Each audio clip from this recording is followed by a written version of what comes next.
Welcome sa Pinas Showbiz News ngayon. Para sa video natin ngayong araw, meron na naman po tayong fresh at nagbabagang updates patungkol kay Maine Mendoza at kay Alden Richards. Kung tunay mong mahal si Maine Mendoza at Alden Richards at ngayon ka lang nakadalaw o di naman kaya ay naligaw sa channel na ito, please po, i-click mo na yung subscribe and bell buttons para lagi kang updated sa mga kaganapan kina Maine at kay Alden. Ang pag-uusapan po natin ngayong araw ay ang plano po ng creative team ng EAT. Sila rin po yung creative team na nagmula po sa original Eat Bulaga, kung saan sila nga po ay inuunti-unti na po ang pagsasagawa po nito pong Kalye serye Part 2, Part 3, Part 4, Part 5. Kung ano mang part ang gusto nilang itawag dito, dahil magsisimula na naman po silang magpakilala ng iba't ibang lola. At sabi nga po ng mga taga-Itbulaga rito na hindi pa alam kung anong plano ng creative teams nila, maaari nga raw pong ituloy dito ang Kalye serye ni Maine Mendoza at Alden Richards. Ngunit, subalit at datapwat, hindi na po Alden Richards ang makakasama dito ng isang Maine Mendoza. Ang tanong, sino ang pwede na lang isama dito kay Maine Mendoza? Para nga naman mag-click dahil sila nga po ay talagang in the verge of looking, naghahanap po sila ng, kasalukuyan po sila naghahanap ng maipapares po dito kay Maine Mendoza. Pero syempre, wala naman silang ibang maisip kung hindi ang isang panot. Okay, bukod nga riyan, pag-uusapan din po natin ang iniintriga pong mga kulay na kasuotan po nitong isang Maine Mendoza nitong mga nakalipas na araw. Bakit nga ba iniintriga ang mga kulay na suot ni Maine, Ano na naman nga bang mga combination ng colors ang kanyang pinaggagagamit? Bakit ito big deal, Lahat po 'yan pag-uusapan natin. Sabi ko naman sa inyo, basta't may kinalaman kay Maine at kay Alden, hindi po natin kakawalan ang mga ganyang usapin. Sa social media man 'yan, behind the camera man 'yan, at kung saan pa. Kaya nga, kung marami ka pang kilalang mga Alden fans dyan na hindi pa po nakasubscribe sa atin, tawagin mo na silang lahat, pagsama-sama tayong lahat dito. Okay? Nang sa ganon, solid ang ating maging pagsuporta kay Maine Mendoza at kay Alden Richards. At narito ang mga komentong napili ng aming team. Unahin natin na naging komento nitong si Edgy Marcelo. Ang sabi niya rito, "Good PM, Mr. Pinas. Okay na. Again, ako with God's divine providence. Just nagpapagaling about Miss Laika. And ang sickness niya ay pabalik-balik and with the financial problem with her family, She is texting me from time to time. One of these days, Miss Laika will just surprise us, Sa EAT yesterday, nakakagulat.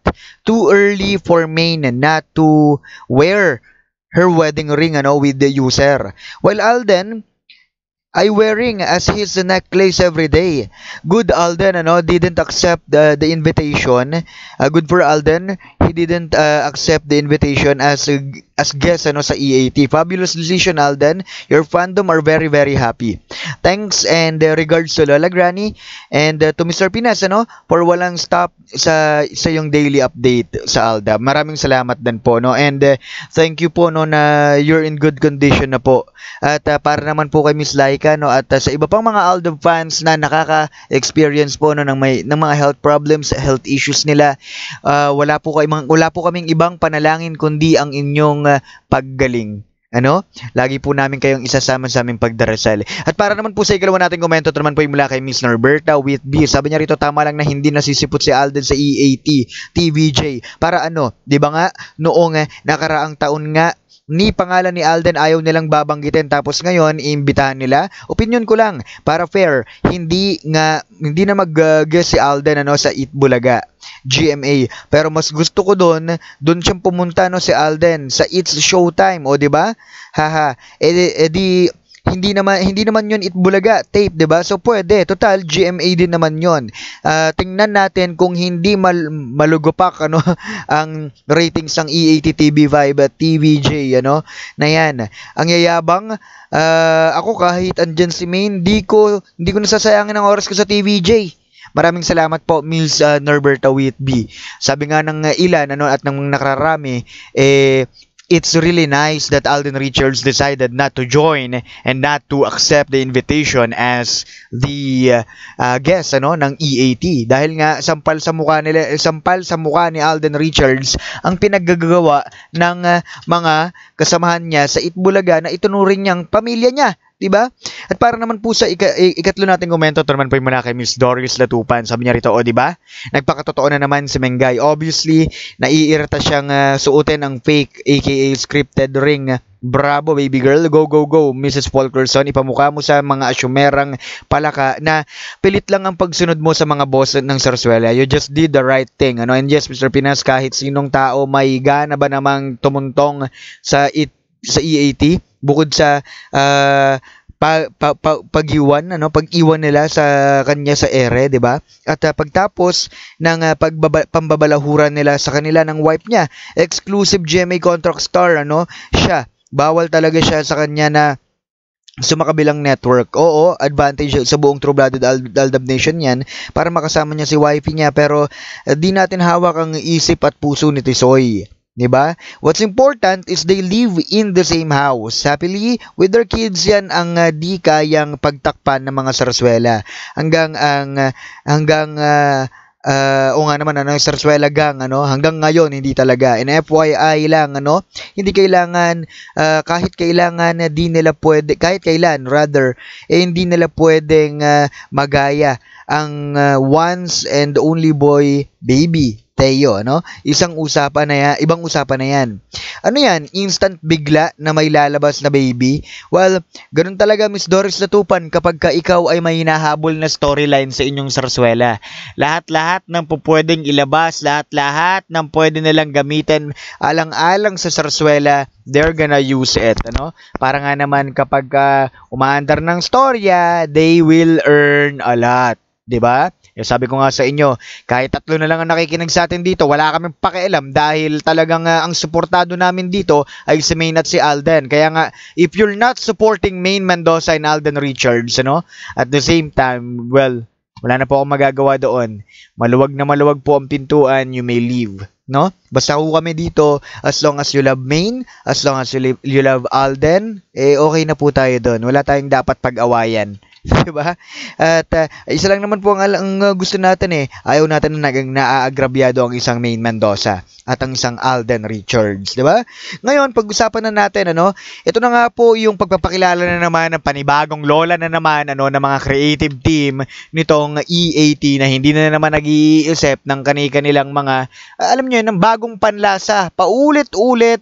Inayawan na nga ng mga tao sa GMA7, yung mga pinaggagawa nila nitong creative team na to, uulitin na naman. At sabi pa nga nila, kalyeserya daw po ang mangyayari dito, involving Main Mendoza, involving Dabanga Lolas, Ngayon, ang problema dito, sabi nga nila, syempre, hindi makatungtong si Alden Richards sa EAT, ibang Alden Richards ang kanilang gagamitin at wala silang ibang maisip kundi si Panot. Again, if that will happen, naku po, baka ito na ho ang sinasabi nilang pagbagsak muli ng EAT, sa pangunguna po nitong TBJ. Kaya nga, ang sinasabi nga nila dito, hindi na ba sila makaisip ng original nilang storyline? Paulit-ulit na lang nilang pinagagamit itong si Main Mendoza sa mga walang kapararakang bagay na talagang inaayawan ng mga tao. 'Di ba? Napaka-talented ng isang Main Mendoza, napaka-talented ng isang Alden Richards. Anong ginawa ng Itbulaga nung sila po ay nasa GMA pa? Wala. They didn't maximize the talents of Main Mendoza and Alden Richards, and that's why they lost their market. That's the reality. 'Di ba? Kahit ano pang gawin natin, talagang bagbalibaligtad din pa nila ang mundo. It's their fault. Wala nang ibang dapat sisihin dito, hindi si Main at hindi si Alden, kundi yung mga bagay na walang kinalaman naman talaga sa Itbulaga, na puro Zarzuela. Yan kasi yung kanilang pinanigan. O ngayon, ayan. Goodbye GMA, 'di ba? Goodbye mga sponsors. 'Di ba? Ngayon, bukod nga diyan, iniintriga rin nila the colors that has been weared by Main Mendoza during EAT Live. Sabi nga nila, it's the color of Maine Mendoza and Alden Richards na talagang makikita po natin. At nag-story po si Maine na nakalagay po dito, cause why not? 'Di ba? Kasi nga ang daming kumu-question na ang kanyang nasa kanan ay ang kanyang favorite color at ang nasa kanyang kaliwa naman ay ang favorite color ni Alden Richards, which is blue.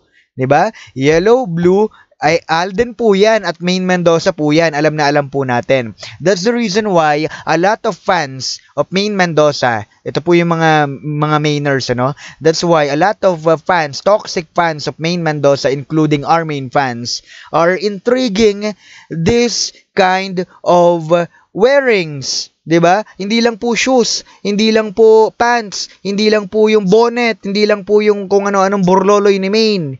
'Di ba? Talagang nagagalit po sila kapag nakakakita sila ng anything related to Alden Richards. Napaka-paranoid, 'di ba? Mga walang utak talaga.